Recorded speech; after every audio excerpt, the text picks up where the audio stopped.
Morning, welcome back to my channel. তো সকাল সকাল আমি হঠাৎ করে এখন একটা বুকিং চলে আসে, যেটা হচ্ছে আমাদের দুর্গাপুর থেকে সাপুজি, যেটা কলকাতাতে ওই নিউ টাউনের কাছেই জায়গাটা। তো হঠাৎ করে আমাকে ফোন করে 9টার সময় যে দুপুর 1টার মধ্যে আমাকে সাপুজি ঢুকতে হবে। মানে এখন আমি খালি গাড়ি নিয়ে যাব, তো এখানে স্যারেরা আছে আমার জন্য ওয়েট করছে, তাদেরকে রিসিভ করতে যাবো। তো গাইজ বেরিয়ে গেছি তার উদ্দেশ্যে, আধ ঘন্টার মধ্যে আমি বেরিয়ে গেছি। এখন আমার কাছে বাজে 9:50। তো গাইজ দেখা যাক কীভাবে পৌঁছোয়, রাস্তার মধ্যে কি কি ব্যাপার আছে, কতটা জাম টাম কি পাই সেটা দেখা যাক। চলুন, থাকতে আমার সাথে সঙ্গে চলুন, দেখা যাবে রাস্তায় কি কি হচ্ছে, বাকি দেখা হবে আমাদের রাস্তাতে। পাম্পে ঢুকেছিলাম, পাম্পে এখন তেল গাড়িটা পুরো ফুল ট্যাঙ্কি করে নিয়েছি। আর কোথাও যদি তেল না ভরতে হয় সে কারণে গাড়ি ফুল ট্যাঙ্কি করে নিয়েছি। ফুল ট্যাঙ্কি করার পর বেরিয়ে গেছি। এবার আর কিছুক্ষণের মধ্যেই উঠে যাবো ন্যাশনাল হাইওয়ে। তো দেখতে দেখতে আমি ন্যাশনাল হাইওয়েতে উঠে গেছি। এই হচ্ছে NH-19। একদম সোজা চলে যাবো আমরা এখান থেকে, একদম সিধা চলে যাবো ডানকুনি। এখান থেকে আমাদের ডানকুনির ডিস্টেন্স হচ্ছে 165 কিলোমিটার। তো গাইস চলো যাওয়া যাক, দেখি রাস্তায় আমার সাথে কী হয়। অবশ্যই একটু আমি চেষ্টা করবো গাড়িটা টেনে নিয়ে যাওয়ার, কারণ স্যার হচ্ছে আমাদের একটা মানে ভারতের গর্ব বললেই চলে, কারণ স্যার হচ্ছে একটা আর্মি অফিসার। তো স্যার আমাকে কল করলো যে অমিত, আমাদের একটা 1টার মধ্যে আমি তোমাকে ঢুকতে হবে, কিছু একটা প্রোগ্রাম আছে। তো সেই কারণে জন্য দেখা যাক একটু ট্রেনেই যাওয়া যাবে, কতটা কি স্যারের কাছে আমি যে কভার করতে পারি। বাকিতে আপনারা সাথে আছেন, আপনাদের ভালোবাসা আশীর্বাদ থাকলে আরও তাড়াতাড়ি পৌঁছে যাবো। চলো গাইস সবাই দেখো, ডাইরেক্ট দেখা হবে আমাদের শক্তিগড়ে গিয়ে। আমি আর একটা জিনিস বলে রাখি, যেটা হচ্ছে গিয়ে যে এই যে পঙ্কিরাজটা বলি, পঙ্কিরাজটা অ্যাকচুয়ালি হচ্ছে আর্টিকা VXI, মাত্র 3 মাসের গাড়ি, ঠিক আছে। তো এই গাড়িটা নিয়ে মোটামুটি আমি সব জায়গায় ট্রিপ করি, দীঘা, পুরী।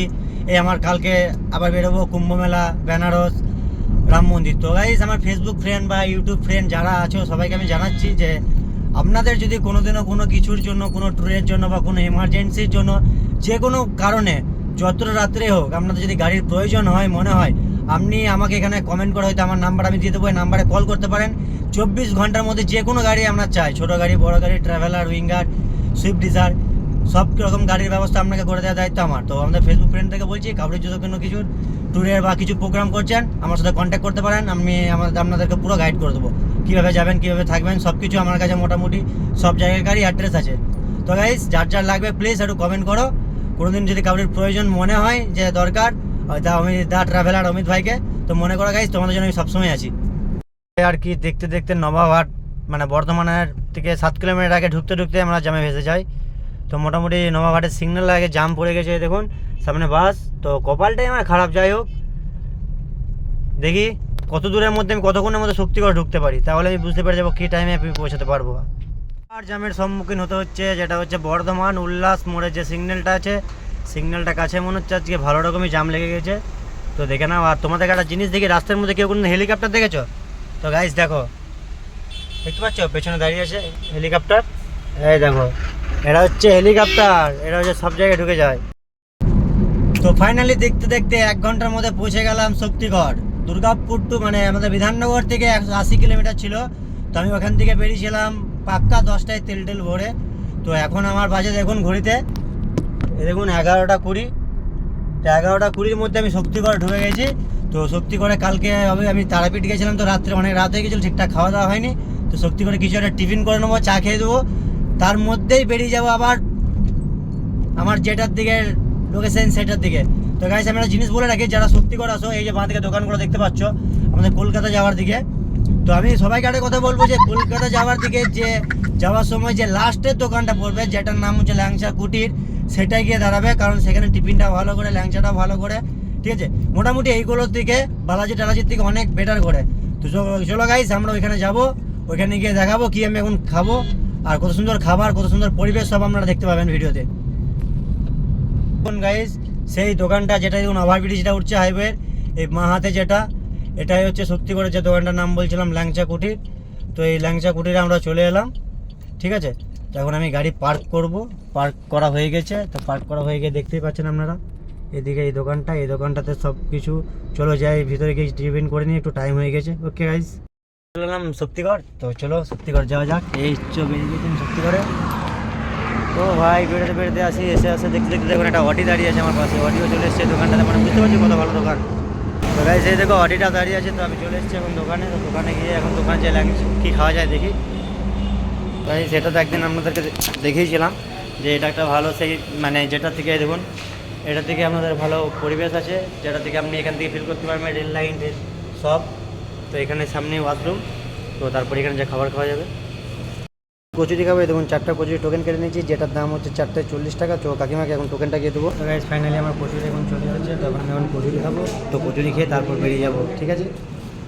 টিফিন করা কমপ্লিট শক্তিগড়ে। তো সবাইকে একটা কথা বলবো যে শক্তিগড়ে যে দোকানটা রয়েছে, দোকানটা একবার এসে ট্রাই করতে পারো, খুব মানে অসাধারণ তোমার কচুরি বানায়, যেটা খেলে মানে দারুণ গরম গরম কচুরি। 4টায় 40 টাকা, চা 10 টাকা, খুব ভালো একটা। এই আমার পঙ্কিরাজ দাঁড়িয়েছে, তো আমার একটা রিক্স আছে যেটা দেখুন উপরের কেরিয়ারটা আমি আজ লাগিয়ে নিয়ে এসেছি। তো দেখা যাক, কেরিয়ার অ্যালাউ করে না কলকাতায়, তবু লাগিয়ে নিয়ে এসেছি যেহেতু আমাকে লাগেজ তুলে নিয়ে আসতে হবে। তো গাইস আমি শক্তিগড়, এই এখন বাজে 11টা 15। তো শক্তিগড় থেকে এখন বেরিয়ে যাবো। আমার এখান থেকে ডিস্টেন্স আছে 105 কিলোমিটার। এই দেখুন শ্যামলি যাচ্ছে পেরিয়ে, এও যাচ্ছে করুণাময়ী। চলো এর পেছন ধরবো গাইস, চলো সঙ্গে থাকো, শ্যামলির পেছন ধরছি। ফোন করার কারণে সোয়েটারটা খুলে দিলাম, এবার জামা পরে আছি। তো স্যারকে ফোন করলাম, স্যারকে লোকেশন পাঠানোর জন্য। তো স্যার লোকেশন পাঠিয়ে দিয়েছে। তো এখান থেকে লোকেশন দেখাচ্ছে মাত্র 105 কিলোমিটার, সেটা টাইম দেখাচ্ছে 1:53। তো গাইস দেখি তার আগে যদি চেষ্টা করতে পারি, স্যার যেহেতু 1টার সময় ঢুকতে বলেছে, কিন্তু লোকেশন দেখাচ্ছে 53 মিনিট লেট। তো গাড়ি আমি এখন শুরু করে দিই টানতে, হয়তো তখন সামনে যাচ্ছে শ্যামলি। চলো শ্যামলিকে ওভারটেক করবো, দেখা যাক শ্যামলির সাথে কত দূর যেতে পারে। সেই শক্তি করেছিল অডিটা, সেই অডিটা আমার সাথে এখন যাচ্ছে। সেটা ধরুন 02 কলকাতা নাম্বার প্লেট, সেও আশা করি কলকাতায় যাবে। তো দেখা যাক ও কোথায় যায়, ওর পেছন পেছনেই যাচ্ছি। যেহেতু একটা অডি বলে লেভেলের কথা, কোথায় 30-35 হাজার টাকার দামি গাড়ি অডি। এখন 12:30 তো পৌঁছে গেলাম দানকুনি। টোল ট্যাক্স পেয়ে যাওয়ার পর যে সিগন্যালগুলো দেখতেই পাচ্ছেন কীভাবে ভিড়, প্রায় সময় রাত হোক বা দিন হোক দানকুনি এটাই, দানকুনি মানেই জ্যাম। তো জ্যামের শহর বলা হয় দানকুনিকে, দেখুন কীভাবে জ্যাম। আমার পেছনে একটা আর্টিকা আছে, দুর্গাপুর নাম্বার প্লেট, সেও দাঁড়িয়ে আছে জ্যামের মধ্যে, সব জ্যামের মধ্যে দাঁড়িয়ে আছে এখন। তো চলো জ্যাম পেরিয়ে যাওয়া যাক।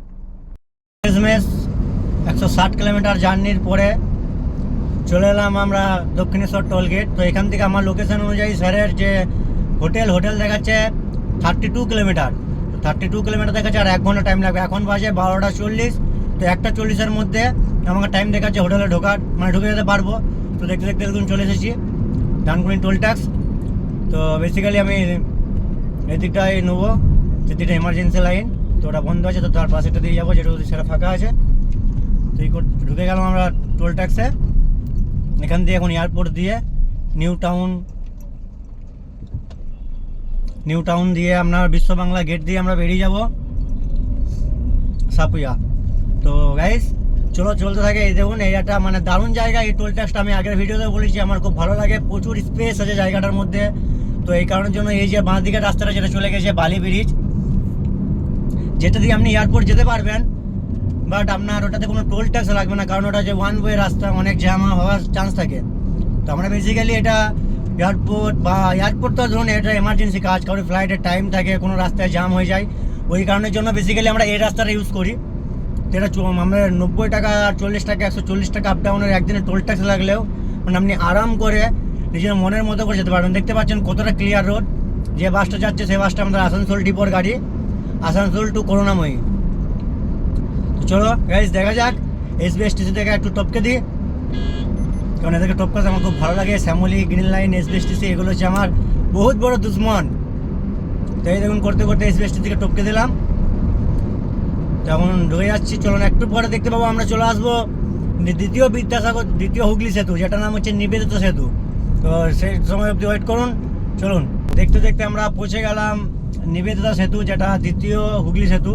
তো প্রথম হুগলি সেতু যেটা হচ্ছে যে বিদ্যাসাগর সেতু নামে পরিচিত, যেটা আপনি ধর্মতলা বা প্ল্যানেট যাওয়ার সময় পড়ে আপনার রাস্তায়। তো গাইস দেখুন এখন আমরা জল উপর দিয়ে, কারণ নিচে গঙ্গা। তো এখান থেকে ওই দেখুন বাঁ দিক দিয়ে দেখতে পাবেন, একটু ওয়েট করে যান। বাঁ দিক থেকে দেখা যাবে আমাদের দক্ষিণেশ্বর কালী মন্দির, যেটা আমাদের বাঙালির প্রায় অনেকজনই সে মাকে খুব মানে, মা খুব জাগ্রত। তো গাইস যারা এখন পর্যন্ত আসেননি দক্ষিণেশ্বরের মায়ের কাছে, তারা একবার এসো মায়ের কাছে। তো মায়ের কাছে দর্শন করে যেও, খুব একটা জায়গা মায়ের গঙ্গার পাড়ের উপরেই।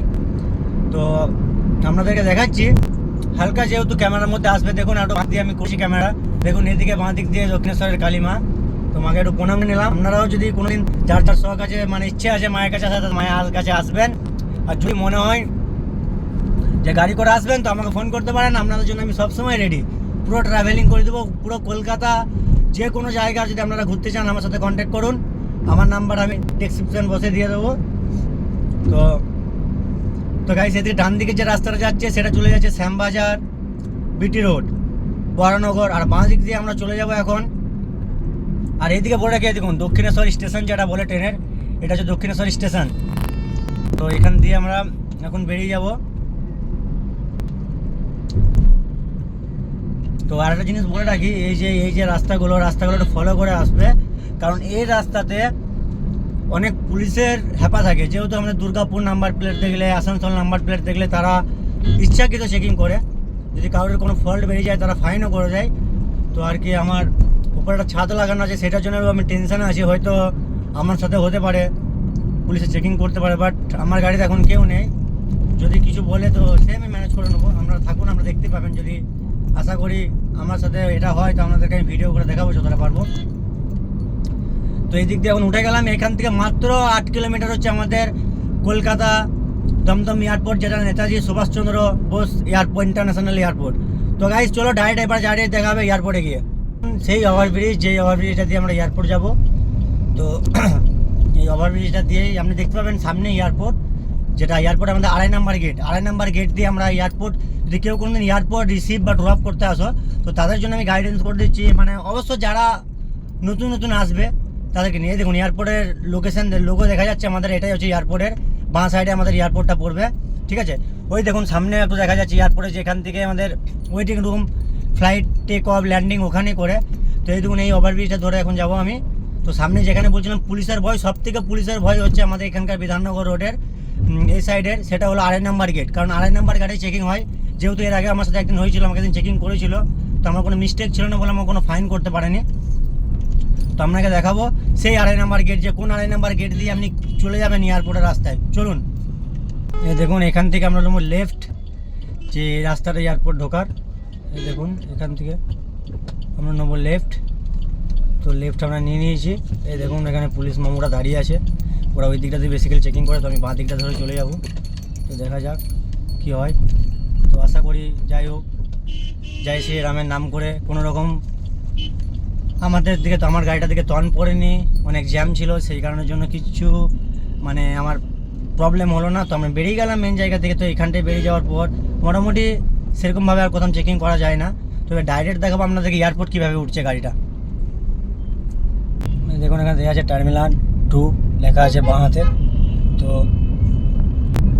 তো এই দেখুন এই রাস্তাটা দিয়ে ঠিক এইভাবেই যাবেন। এইভাবে যাওয়ার পরে একটু যেটা আমি দিয়ে এলাম 2.5 নাম্বার গেট দিয়ে বাঁ দিকে সোজা আসার পর এই দেখুন এখান থেকেই দেখুন টার্মিনাল 2 এদিকে যে বাঁ দিকে কেটে যাচ্ছে এয়ারপোর্টের রাস্তা, এটাই হচ্ছে এয়ারপোর্টের মেন রাস্তা। এই বাঁ দিক দিয়ে দেখুন এই রাস্তাটা দিয়ে বাঁ দিকে সোজাই ফ্লাইওভার ধরে সোজাই চলে গেলেন আপনি এয়ারপোর্ট, ঠিক আছে। এয়ারপোর্ট আপনি যদি ইন হন আর আউট হওয়ার জন্য এদিক দিয়ে আপনি নামতে পারবেন না, এদিকে যদি আপনি নামেন তাহলে আপনাকে ফাইন করে দেবে। তো আমি এয়ারপোর্ট থেকে বেরিয়ে যাওয়ার পর রাস্তাটা ধরে নিয়েছি কলকাতা নিউ টাউনের। এই দেখুন সামনে লেখা আছে নিউ টাউন বোর্ডে, দেখুন নিউ টাউন লেখা রয়েছে। তো আপনি যখন এয়ারপোর্ট থেকে আবার নেমে আসবেন, এইদিকে যে রাস্তাটা আসছে এই রাস্তার দিয়ে উল্টো দিয়ে নেমে এসে আপনাদেরকে ঘুরে ইউটার্ন মেরে এসে আবার দুর্গাপুরের দিকে যেতে হবে। তো আপনারা যদি এই দিক দিয়ে যান আপনাদের গাড়ির ফাইন হয়ে যাওয়ার চান্স, ফাইন 100% ফাইন হয়ে যাবে। তো অনেকজন জানে যে এয়ারপোর্ট ঢোকার রাস্তা জানে, অনেকজন মানে বার হওয়ার রাস্তা জানে, তো তাদের জন্য গাইড করে দিলাম। তো গাইজ চলো আমি এখন ঢুকে গেছি এয়ারপোর্ট ক্রস করে নিউ টাউনের দিকে যাচ্ছি। বুঝতে পারছো কলকাতা মানে একসাথে 10টা মানে 5টা 7টা করে গাড়ি যাচ্ছে, দেখুন আপনাদের চোখের সামনে যাচ্ছে কীভাবে গাড়ি। তো এইভাবে গাড়ি যায়, প্রচুর জ্যাম হয়, সামনে প্রচুর সিগন্যাল আছে। তো গাইজ সাথে থেকেও যতটা পারবো তুলে ধরবো, কারণ কলকাতার ভেতরে ভিডিওটা করাটা একটা টাফ সিচুয়েশান, যেহেতু প্রচুর ভিড় থাকে। তো গাড়ি কন্ট্রোল করার সময় ভিডিও কন্ট্রোল করা মুশকিল হয়ে যাবে। তো সেই কারণে যতটুকু পারবো আমাদেরকে বিশ্ব বাংলা গেটের সামনে গিয়ে আমি দেখা করবো। সে আমাদের হলদিরাম চিনার পার্ক, হলদিরাম মোড় যেটাকে বলে, সেই সিগন্যালের সামনে। তো এই দিক দিয়ে বাঁ দিকে এখন চলে যাব নিউ টাউন। নিউ টাউন দিয়ে বিশ্ব বাংলা গেট দিয়ে আমার যেখানে লাস্ট লোকেশন, এখান থেকে দেখাচ্ছে মাত্র 25 কিলোমিটার। তো 25 কিলোমিটার রাস্তা আমাকে দেখাচ্ছে। তো দেখা যাক কতক্ষণ লাগে টাইম। যাই হোক একটা দুপুর টাইম বলে এই রোডটা প্রায় অনেকটাই ক্লিয়ার রয়েছে। তাছাড়া এই রোডগুলো প্রায় সময় প্রচুর জ্যাম থাকে, যেটা টাইমিং হচ্ছে আপনার 8টা টু 10টা সকাল, আর বিকাল দিকে আপনার 4টা টু 6টা পুরো প্যাকড আপ জ্যাম থাকে। তো এখন দুপুর প্রায় 1:20 বাজে, সেই কারণের জন্য পুরো ক্লিয়ার দেখতে পাচ্ছেন খুব সুন্দর। কলকাতা শহরে একটা জিনিস খুব ভালো, তো যাই হোক, বলতে বলতে কপালটা এতই খারাপ, সামনে আবার জাম, আপনারা দেখতেই পাবেন। বলছিলাম জাম নেই জাম নেই জাম নেই, তো যাই হোক এই দেখুন সামনে জাম। তো এই দেখুন জাম লেগে গেছে। ইনোভা খ্রিস্টার পেছনে আমি লাগিয়ে দেবো। যাই হোক, খ্রিস্টার পেছনে আমি সাইডে দিয়েছি, খ্রিস্টা যেদিকে যাবে আমিও সেদিকেই যাবো। চলো খ্রিস্টা ভাই, आपके लिए मैं इंतज़ार कर रहा हूँ। এই দেখুন একটা প্লেন উড়ছে, দেখতে পাচ্ছেন প্লেনটা দেখা যাচ্ছে। ম্যাডামরা দাঁড়িয়ে আছে টাকা নেওয়ার জন্য। তো যাই হোক, এই দেখুন স্যারেরা সব দাঁড়িয়ে আছে এখানে, তাকাচ্ছে আমার দিকে, ভাবছে কিছু বলবো, দেখে নিচে না, गाड़ी में पुष्पा है भाई, पकड़ेंगे नहीं। करियर मिलेगा तो उसको वो नहीं मिलेगा, और उसको वो मिल जाएगा तो करियर नहीं मिलेगा, तो इसीलिए मेरे को छोड़ दिया पुष्पा भाई समझ के। দেখুন দেখুন গাড়িটা কীভাবে সাটাচ্ছে দেখুন আমাকে। কলকাতা মানে এই ছোটো ডিজার ভিজার সব সাইডে দিচ্ছে, নতুন গাড়ি বলে কিছু মানছে না। আরে ভাই আমারও নতুন গাড়ি, থোড়া দেখে চালাও। এই দেখুন আমার দিদির পোস্টার লাগানো ছিল, তো বেরিয়ে যাচ্ছি। এই গাড়িটার নাম কি? এই গাড়িটার নাম হচ্ছে ব্যাঙ্গাচি ব্যাং। ওরা একটু একটু গ্যাপ পেলে মাথাটা ঢুকে দেবে, এসবিএসটিসি ফেল। দেখুন দেখুন ফাটাই যাচ্ছে, বুঝতে পারছেন কীভাবে যাচ্ছে। খ্রিস্টা বড় ভাই, তোমার আমি ছোট ভাই, তোমাকে আমি পেছনে তো সহজেই ছাড়বো না, কারণ তুমি তো আমাকে দেবে কলকাতার রাস্তা ক্লিয়ারেন্স। চলো ভাই, তোমাকে আমি ওভারটেকও করবো না, তোমার পিছে পিছে যাবো। তুমি কত দূর যাবে আমি যতটা আমার লোকেশন থেকেও দেখি, তুমি কতটা দূর চলো, তুমি ক্লিয়ার করো, আর আমি তোমার পেছন পেছন যাবো। দেখুন খ্রিস্টা কীভাবে ক্লিয়ার করতে করতে যাচ্ছে, আর আমি মজা নিতে নিতে যাচ্ছি। তো খ্রিস্টা খুব ভালো গাড়ি, খ্রিস্টা আমার ফেভারিট গাড়ি, মানে আমার ইনোভা খ্রিস্টা টয়োটা কোম্পানির দারুণ লাগে গাড়িটা। তো যাই হোক, ডান দিকে জায়গা আছে, পারলে আমি ওভারটেক করতে পারবো, বাট আমি ওভারটেক করবো না। তো সে আমাকে অনেকক্ষণ ধরে নিয়ে আসছে ভালোবেসে, ছোটো ভাইয়ের মতো। তো দাদা তুমি আগে চলো, তোমার পেছন পেছন আমি যাই, তুমি ক্লিয়ার দেবে, আমি তোমার পেছন পেছন যাবো। থ্যাংক ইউ খ্রিস্টাদা। এই দেখুন metro station, city centre, sector 2 দেখতে পাচ্ছেন আশা করি। তো বড় ভাই থ্যাংক ইউ, তুমি আমাকে এতদূর নিয়ে এলে, তোমার গাড়ির নাম্বার আমি মনে রেখে দিলাম, ঠিক আছে। তো তোমাকে আমি যদি কোনোদিন আবার আসি, তোমাকে খেজুর গুড় আর পিঠা খাওয়াবো, ঠিক আছে। তো খ্রিস্টা ভাই থেকে চলে গেল, আমরা এখন বাঁ দিক দিয়ে যাবো।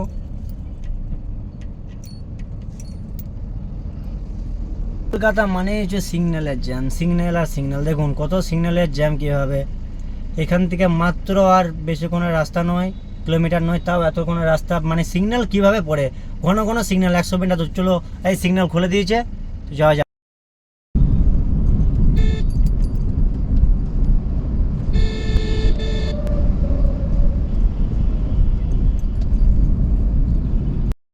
কীভাবে দেখছে আমার গাড়িটাকে দেখুন। হাই গুরু, আরে শাহরুখ খান গুরু বাদশাহ, আমি তোমার বহুত বড় ফ্যান, পার্টি বহুত বড়, ফাটাই দেবো, তুমি দেখো না। টাইগার শব্দ থেকে দেখি নাই যে কাকা মেলা হয়েছে, চলে আসে পিঠা খাওয়াবো ঘুমো মেলাতে। এই কাকারা সব পারে, দেখো দেখছো টোটোটাকে মডিফাই করে নিয়েছে, মোটর ভ্যান বানাই নিয়েছে, বুঝতে পারছো, পার্টি তোমরা পারবে। দেখো আবার মাঝে মাঝে বাস ঘোরাই নিয়েছে, বুঝতে পারছো কি জোর। এদের পেছনে যদি যাও বুঝলে পারি, এদের পেছনে যদি চলে গেছো, এমনভাবে প্যাসেঞ্জার নেওয়ার জন্য দাঁড়াবে, মনে হবে তোমার সিগন্যাল পড়ে আছে, আর একটাও সিগন্যাল পড়ে নাই, বুঝতে পারলে তো। এদের পেছনে পেছনে যাও না কেউ, এদের পেছনে পেছনে গেলে সিগন্যাল ফেল হবে, না তো কোনো গাড়ি সাথে ঠুকাঠুকি লেগে যাবে। এরা খেপা বটে, এরা লেলা বটে, বুঝলে। হ্যাঁ নেই, গাড়ি একদম টান টান ছুটছে। দেখুন বাঁ দিকে ফ্ল্যাটগুলো কত সুন্দর লাগছে, ও ভাই সাহেব দারুণ লাগছে। মানে কলকাতার এক একটা জায়গা আছে, যেরকম নিউ টাউন আছে, রাজারহাট আছে, পুরো সাজানো গোছানো, যেটা নতুন কলকাতা নামে পরিচিত। হ্যাঁ এইদিকে কিছু কিছু ইউনিভার্সিটি আছে, যেগুলোতে আপনাদের ওই এইচএসের পর কেউ কোনো মেডিকেল লাইনে করতে চাই, UEM বলে একটা আছে, এরকম কেউ কোনো মেডিকেল লাইনে যেতে চায়, কেউ টিচার ইঞ্জিনিয়ারিং সব কিছু আছে। দেখুন ফ্ল্যাটগুলো কত সুন্দর লাগছে, প্লেসটা, গাড়ি চালিয়েও মজা, মানে গাড়ি একদম ফাটাই যাচ্ছে, তুমি বিশ্বাস করবে না, দারুণ যাচ্ছে। তুমি যদি চেপে থাকতে তাহলে বাড়ি বুঝতে পারতে। তো গাইস চলো ডাইরেক্ট, আর বেশি কথা বলবো না, ভিডিওটা অনেক বড় হয়ে গেছে। এবার ডাইরেক্ট স্যারের বাড়ি থেকে আপনাদের সাথে লাস্ট ভিডিও দিয়ে আমি আমার Durgapur to Sapuya Kolkata trip complete করব।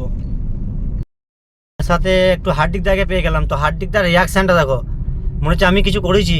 2:10, তো ফাইনালি আমি পৌঁছে গেলাম সেটা যেটা লোকেশন। তো এখন এসে জানতে পারলাম যে এটা হচ্ছে একটা ডিফেন্স কলোনি বা CRPF ক্যাম্প। এই দেখুন। তো গাইস আমার দুর্গাপুর টু কলকাতা ট্রাভেল বা জার্নি যেটাই বলো কেমন হয়েছে একটু কমেন্ট করে জানাও, যাদের যাদের ভালো লাগবে লাইক শেয়ার, আর যাদের কোনো কিছুর গাড়ির যদি লাগে আপনারা বলে দিলাম আপনারা ফোন করতে পারেন। আর থ্যাংক ইউ বাপ্পাদাকে থ্যাংক ইউ জানান, কারণ এই সকল যে ট্রিপ সে ট্রিপ বাপ্পাদা বিক্রম মামা এরাই বেশি আমাদেরকে দেয়, যেহেতু ওরা আমার গুরুজি অনেক সিনিয়র। তো থ্যাংক ইউ দাদা তোমাদেরকে সবাই। তো গাইস আজকের ভিডিও এখানে শেষ, কালকে আপনাদেরকে একটা দমদার ভিডিও নিয়ে আসবো, যেটা যাবো আমি দুর্গাপুর টু ইউপি, কুম্ভ মেলা যেটা চলছে, কুম্ভ মেলা রাম মন্দির। তো গাইস সঙ্গে থেকো, চ্যানেলটা সাবস্ক্রাইব করে দিও, কালকে আবার নতুন ভিডিও আপলোড করবো। Bye bye.